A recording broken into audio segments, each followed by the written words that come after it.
C'est très bien. Ça me paraît pas mal, moi. Du coup, on voit moins ton visage et moins les imperfections. En fait, ton visage. C'est ça, parce que comme je suis moche, faut éviter de... Bien le bonjour, bienvenue sur Loma Wild. On est hyper content de vous rencontrer sur cette première vidéo. Écoutez, aujourd'hui on va vous raconter notre histoire, on va vous raconter surtout l'histoire d'un rêve, l'histoire d'un projet. C'est l'histoire de notre super salle tropicale. Allez Jason, c'est parti.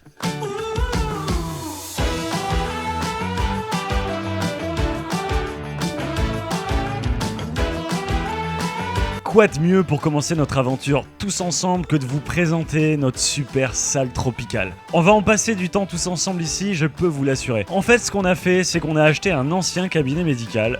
On l'a littéralement reconverti en salle de terrarium. L'objectif, c'était de partir de rien et de tout refaire from scratch, c'est-à-dire de zéro. On a complètement transformé le cabinet médical, on a refait les sols, on a refait les murs, on a refait les lecs, on a refait la plomberie et on voulait en fait qu'il y ait des terrariums partout. Voilà, tous les murs, c'est plus des murs, c'est juste des terrariums et des aquariums. À part ce petit mur que vous voyez derrière, là on a mis un super papier peint. Il était tellement classe qu'on s'est dit qu'on allait pas complètement le recouvrir de terrarium celui-là.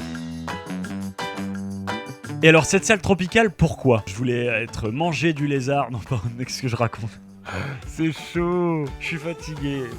Et alors, pourquoi cette salle tropicale ? En fait, la salle tropicale qu'il y a ici, là, qui nous entoure, c'est la réalisation d'un rêve. Effectivement, c'était mon rêve à moi de côtoyer les reptiles dans ma vie. J'ai toujours été fan depuis que je suis gosse. Et comme je vous l'ai déjà dit, les rêves, c'est la base. C'est vraiment hyper important. Il faut réaliser vos rêves. Je vous invite vraiment à le faire. Et faites-le bien. Renseignez-vous bien et accompagnez-vous bien. Effectivement, je me suis pas lancé tête baissée comme une tête brûlée à acheter du matériel alors que j'y connaissais rien du tout. J'ai été hyper accompagné par Reptilis et Stéphane Rossel qui m'ont vraiment coaché et aujourd'hui j'ai beaucoup d'expérience en terrariophilie et je suis bien formé. J'ai essayé beaucoup de reptileries en France, je suis un peu passé par toutes les grandes enseignes. La rencontre avec Reptilis, ça a été un énorme coup de cœur, on a accroché ensemble tout de suite. J'ai présenté mon projet à Stéphane Rossel, le grand, le seul, l'unique.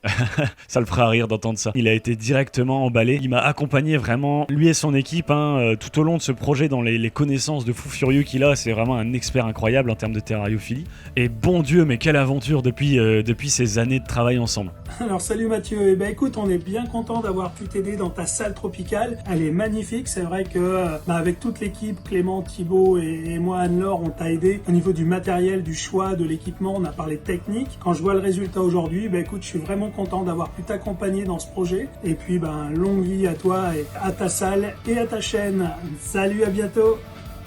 Un immense merci à Reptilis pour tout ce projet et tout cet accompagnement. Méga force à vous les gars. On a bâti cette salle tropicale ensemble et Jason m'a accompagné sur la partie audiovisuelle bien évidemment. C'est tout le projet Loma, voilà, on fait quand même un clin d'œil à Jason. Salut Jason, coucou Jason qui est derrière la caméra. Et alors là clairement j'ai vraiment craqué mon slip. J'ai investi plus de 40 000 € pour faire cette salle tropicale. Je n'ai plus de sous, je suis ruiné. Et en plus de ça on a investi comme des malades dans le matériel pour pouvoir youtuber tout ça. On a des grands terrarium d'1,30 m, on a plein de petits terrariums, on a des batteries d'élevage de petits lézards, on a des incubateurs pour s'occuper des œufs, on a un espace entomologie pour les insectes, les invertébrés et tout, on a quelques aquariums, on a un bac de croissance de coraux, on a un aquarium d'eau de mer de 1000 litres récifal, ce qui est quand même assez conséquent, et on a mis des plantes, il y a des plantes partout, on a du matériel pour qu'il y ait de l'arrosage automatique, voilà, on a vraiment pété un plomb dans cette salle tropicale. Alors bien sûr on a prévu de vous faire un room tour, ce sera pas l'objet de cette vidéo aujourd'hui, on vous présente surtout le projet, la mise en place de la salle tropicale dans ses grandes lignes. Et alors, voilà pourquoi on vous fait une vidéo juste pour la présenter grossièrement, grosso modo. Tout le contenu de cette salle tropicale, ne vous en faites pas, vous allez le voir au détail, vidéo par vidéo. Ça va être un des grands sujets de l'aventure sur Loma Wild qu'on va vivre tous ensemble, on va vous présenter tout ça. On a filmé en fait 1 an de création de cette salle tropicale et l'arrivée de toutes les espèces. Et voilà, et c'est les choses qu'on voulait partager avec vous. Et ça s'est pas fait tout seul, hein. Il y a eu du monde pour faire cette salle tropicale, je peux vous dire. Bien sûr Florine, qui est ma femme et qui entretient énormément les lézards, qui s'occupe du nettoyage, de l'arrosage, des nourrissages, et elle s'occupe aussi de tout ce qui est aquario, donc les poissons, le récifal et tout ça. Moi globalement je suis un peu une tanche en aquario, heureusement que Florine est là. Il y a TD qui s'occupe de toute la partie entomo, notre super TD qui est fan des insectes invertébrés arachnides, et on a bien sûr Ben qui nous aide sur la logistique au niveau de la gestion du matériel de la salle. Alors faut savoir que cette aventure c'est plus que de la terrariophilie, il y a aussi il y a des travaux, clairement on a fait de l'élec et tout. Là on est en train de regarder pour construire notre propre armoire électrique qu'on est en train de mettre en place ici. Donc pour sécuriser les ponts de lumière, pour sécuriser les circuits qui concernent les éléments chauffants. En fait, on sépare tout, on isole tout, on met des fusibles et tout. Enfin voilà, c'est pour faire les choses proprement. On a aussi une partie gestion de l'eau qui est un grand enjeu en fait dans cette salle tropicale parce qu'il nous faut évacuer de l'eau rapidement, avoir de l'eau à disposition pour remplir les bacs, pour arroser les animaux. Il nous faut de l'eau osmosée avec un osmoseur qu'on a installé, avec une cuve d'eau osmosée qui est remplie et tout. Je vous jure, c'est de la logistique de fou furieux. Tout ça bien sûr dans la démarche de prendre en compte les enjeux écologiques actuels, c'est-à-dire que il faut éviter d'être dans des surconsommations inutiles, dans des pertes d'utilisation de l'eau et tout. Donc voilà, on a fait les choses bien. Et j'espère que ça va vous plaire parce que franchement, on s'est donné du mal pour mettre en place cette salle tropicale. On a vraiment une éthique ici du grand respect des animaux et vraiment je les aime plus que tout. Moi mes animaux, je suis à fond dedans. Ils ont tous un petit nom, ils ont tous un suivi individuel extrêmement rigoureux et en fait ça va être de la folie de vous montrer tout ça. Il y a aussi bien sûr des contraintes de chauffage. Donc en ce moment avec cet hiver de brin c'est nickel. En revanche pour l'été on a dû mettre en place des solutions de climatisation pour rester dans une ambiance, une température ambiante convenable et adaptée aux espèces. Notamment ici on a beaucoup d'agames arboricoles qui aiment bien les températures globalement dans les 20, 22, voilà, ou alors parfois plus fraîches.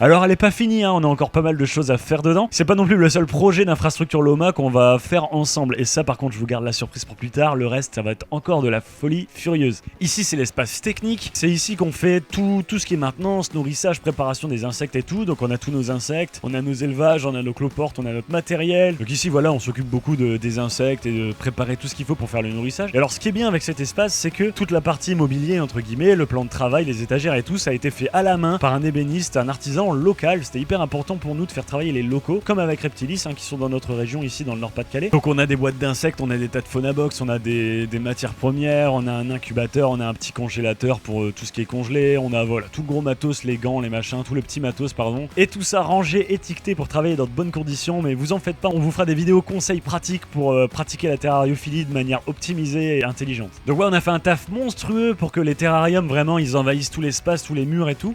Et par exemple ici on a des châssis qu'on a fait nous-mêmes, qu'on a découpés, soudés, ils sont en acier, ils sont hyper robustes. Bon alors là je suis en train de fabriquer les pièces qui vont servir à faire les châssis en fait pour reposer tous les terrariums et les paludariums et tout. Donc c'est du fait maison, on fait tout en acier sur du profilé de 3 cm.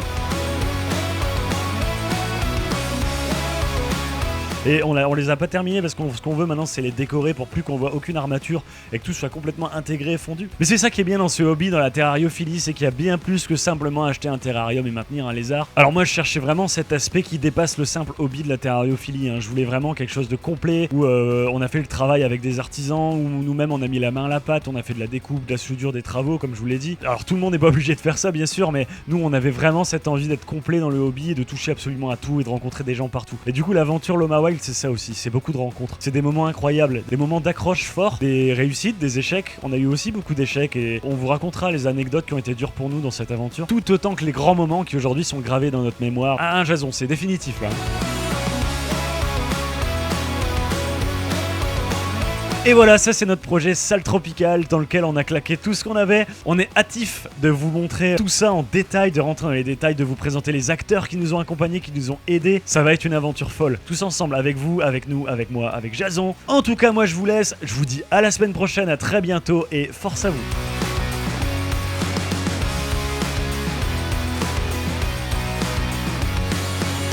Rush 377, félicitations pour ta salle tropicale. Et action! On t'a un petit peu aiguillé parce que tu comprenais rien. T'as accompagné comme on pouvait, on peut pas faire de miracle non plus.